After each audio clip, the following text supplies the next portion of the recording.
Hello，大家好，我们又见面了。今天我也要带大家去学一些汉语词语，从第601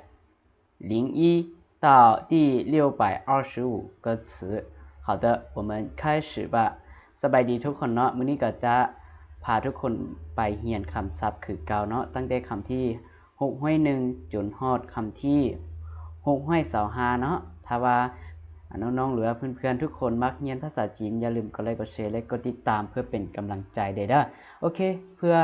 บ่ให้เสียเวลาพวกเราไปเรียนนำกันเลย好的我们来看第601我们来看带带带ถือนำหรือว่าพา带好下一个คำต่อไป带来带来带来นำมาพามา带来好下一个คำต่อไป单位单位单位หน่วยงานองค์กรหรือว่าหน่วย单位下一个คำต่อไปต้านต้านเตต้าน下一个คำต่อไป但是但是เตวา但是好下一个蛋蛋ไข่蛋好下一个คำต่อไปตั้งตั้งเป็นในตอนตั้ง好下一个当时当时当时ตอนนั้นในเวลานั้น当时好下一个倒倒หลุดล้มหรือว่าคว่ำ倒下一个คำต่อไป到处到处ทั่วทุกบอนหรือว่าทุกที到处好下一个到到กับกันหรือว่าเทใส่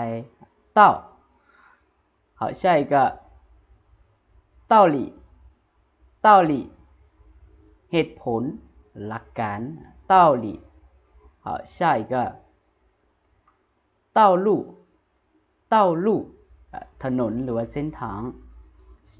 道路下一个คำต่อไปเต๋อเต๋อได้รับเต๋อ好下一个คำต่อไป得出得出สรุปได้หรือว่าผลได้สุดท้าย得出下一个的话的话ถ้าหากว่า的话好下一个的的เป็นคำกริยาวิเศษบอกลักษณะหรือบอกระดับตัวอย่างว่า做得好เหตุได้ดี做得好的好下一个คำต่อไป灯灯ไฟดอกไฟ灯好下一个等等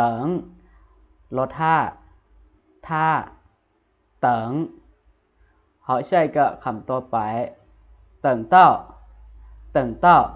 ท่าจนฮอดท่าจนฮอด等到好下一个คำต่อไป等于等于เท่ากับ等于下一个คำต่อไป低低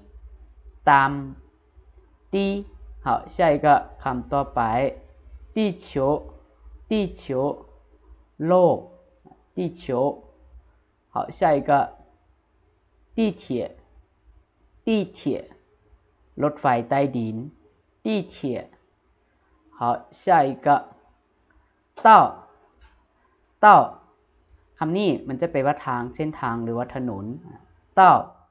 ก็คือคำว่าเต้าลู่好แล้วมื้อนี้เฮาก็จะเรียนประมาณนี้เนาะ25คำศัพท์好的今天我们学到这如果